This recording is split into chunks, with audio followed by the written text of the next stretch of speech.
And they are claiming that dump meant to release. Okay, if that's the case, then why didn't Podesta just say release instead of dump? And if we're going to be totally honest here, can you really take the Clinton campaign at their word about anything or any of this? After all, Hillary Clinton has changed her story about the use of a private server so many times. How can you believe any of this? Watch this. The laws and regulations in effect when I was Secretary of State allowed me to use my email for work. That is undisputed. It clearly wasn't the best choice. And I take responsibility for that decision. I thought it would be easier to carry just one device for my work and for my personal emails instead of two. iPhone or Android? iPhone. Okay, in full disclosure, BlackBerry. and a BlackBerry. I have an iPad, a mini iPad, an iPhone, and a BlackBerry. I believe I have met all of my responsibilities, and the server will remain private. In order to be as cooperative as possible, we have turned over the server. They can do whatever they want to with the server. I am confident that I never sent nor received any information that was classified at the time it was sent and received. So that leaves the 100 out of 30,000 emails that Director Comey testified contained classified information. I did not receive anything that was marked as classified. Director Comey said that only 3 out of 30,000 had anything resembling classified markers. You were the official in charge. Did you wipe the server? What, like with a cloth or something? No. Well, no. We turned over everything that was work-related, every single thing. No, they didn't turn over everything. And by the way, it wasn't with a cloth. It was with bleach bit. Basically, they acid washed it. Now, for a minute, I know just for a minute, let's put aside Hillary Clinton's problem with telling the truth. Now, if the Clinton campaign really wants you to believe by saying dump they meant release, then why did they eventually delete 33,000 of those emails? And if they were emailing about transparency and making the emails public, then why on March 4th, the same day the Benghazi Select Committee served Hillary Clinton a subpoena to preserve all emails related to the terror attack, why then did Podesta write this to Cheryl Mills, quote, think we should hold emails to and from the President of the United States? And why just a few days later, March 7th, after President Obama said he first learned about the server from journalists from the news, why did Cheryl Mills email this, quote, we need to clean this up. He has emails from her, and they don't say state.gov.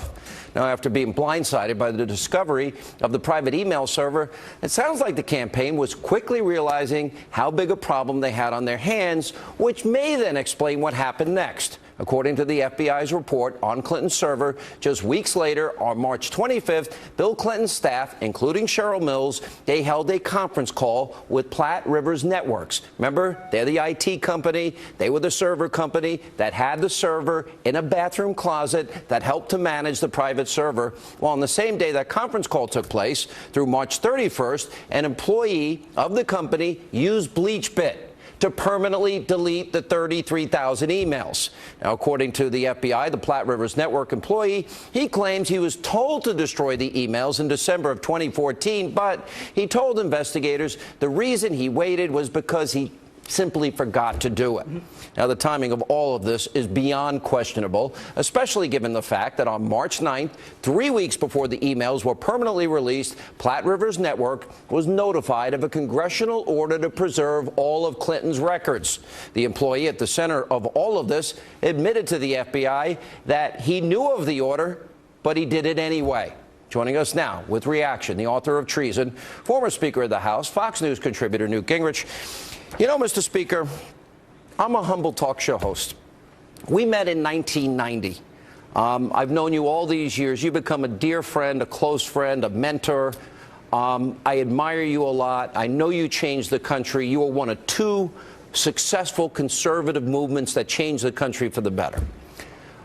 Why is Sean Hannity the only one laying out the case that should be in the front page of the New York Times, the Washington Times, ABC, NBC, CBS, CNN, MSNBC? Why is nobody covering this? Well, we do know part of the answer. They're colluding with the Clinton campaign. Why are they not covering this? Well, I think the dam is starting to break a little bit. You know, they hate the idea of Donald Trump winning. He's an assault on the entire establishment. They are desperate for Hillary to win, and they're trying to carry her to the finish line, no matter how corrupt, how embarrassing, how difficult. But every day it gets heavier and gets harder. As I listened to you go through that list, by the way, I was asking John Hines to check to make sure I was right. There were 43 people in Watergate who were either indicted, tried, or convicted. And I say that because as you watch more and more of this stuff, I don't see how John Podesta is going to stay out of legal trouble. I don't see how Cheryl Mills is going to stay out of legal trouble. Huma Abedin, a lot of those secondary players, the IT guy. I mean, this is not just about Hillary Clinton. This is a large group of people who are being carried into behavior which is illegal. Much of it involves overt criminality. Certainly Doug Band is, I think, at risk of being part of a RICO organized crime trial.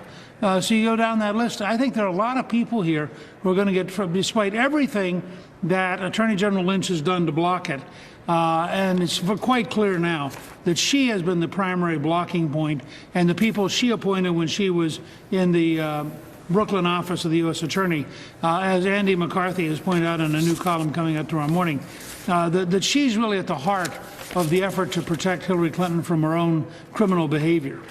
Why is this so important? In other words, I guess in Watergate, like in this case, the cover-up is worse than the crime, but she put a private email server in play. She knew the rules. She even advised everybody working at the State Department not to do something like this, not to use private devices.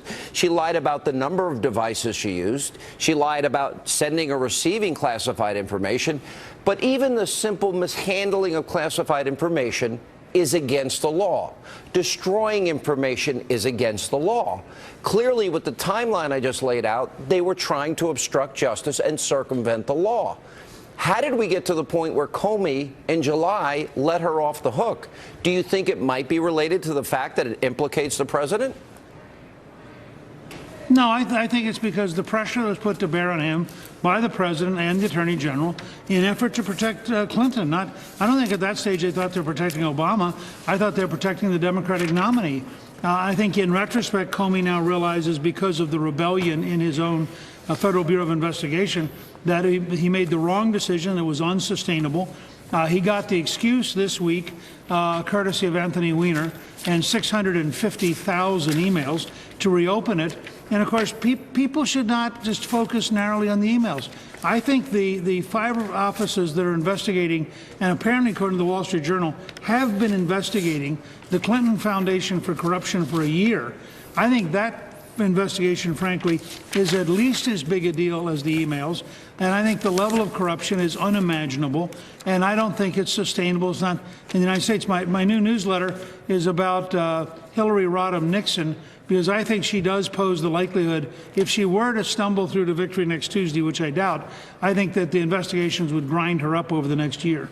What about this new discovery that the person that is responsible now for investigating this and responding to Congress as it relates to this new probe happened to be the defense attorney for John Podesta? You know, we said this last night. You can't even write this in your novel and have anybody believe it's a possibility. If I put all these pieces into treason, nobody would have thought it was possible. I merely have people who are loyal to ISIS and betrayed the United States government. This is vastly more complicated than anything I wrote. But you know, I think that Senator Grassley and Chairman Goodlatte, the head of the Senate and House Judiciary Committees, should write a letter to the president demanding that a series of people recuse themselves. McCabe, whose wife got $675,000 from Hillary Clinton's ally, the governor of Virginia. He has to recuse himself from all this stuff. I think the people in justice who are close to Podesta, they have to recuse themselves from all this stuff. The people who Lynch appointed, as Andy McCarthy points out, in the Brooklyn office of the U.S. Attorney, all of whom are loyalists to Lynch, who is loyal to Clinton. I mean, this is an absurdity. And I think that they have to find a way to get independent people, career professionals, to come in and take this apart. And they have to remember that all of these special deals that none of us understood, that were involved with not going after the computers, destroying some of the computers by the government. Actually, now it looks like we're in defense of the corruption at the Clinton Foundation, not in defense of the emails. So there's a lot here that, very much like Watergate, you could start seeing people who are in the Justice Department being subjected to criminal procedures against them for their obstruction of justice. I think it's fair to say there are people. Yeah, you got the Justice Department putting their Podesta's handpicked guy that, quote, kept him out of jail in charge of the investigation. Then we've got a report in Politico. The Justice Department is pushing the FBI to finish the email gate probe before the election. How is it possible, remotely possible, to go through 625,000 emails? Now, the only person that seems to be sticking up on the Democratic Party side that hasn't gone full Ken Starr on James Comey is the president, that says he does not believe that James Comey is trying to influence the election. What are your thoughts on that? Is this the big separation time? Well, I mean, first of all, I thought it was a sign that when the number 650,000 emails came out, that the Obama team suddenly went, oops, maybe we finally gone too far. He has said a couple of other things, by the way, that begin to kind of distance himself from Hillary. Governor Rendell, former Democratic National Committee chairman, has also come out and said the FBI is doing the right thing. Senator McCaskill, who's one of Hillary's strongest defenders, said, the FBI had no choice. They have to look into this stuff. You begin to see breaks in the armor because it's indefensible. But my point here for the audience is broader. I believe there are people in the Justice Department who are guilty of obstruction of justice, as well as people in the Clinton operation. And I think that we may end up with independent counsel. We may end up in a variety of steps. But it's intolerable in the United States of America to have people who are government officials who are this incestuous, this involved, and have this gigantic conflict of interest. And as you point out, when somebody's been the defense attorney, he can't be put in charge of the prosecution. No, you can't. Good point. All right, we're going to have more with Newt Gingrich right after this break. Also coming up tonight, WikiLeaks exposes yet again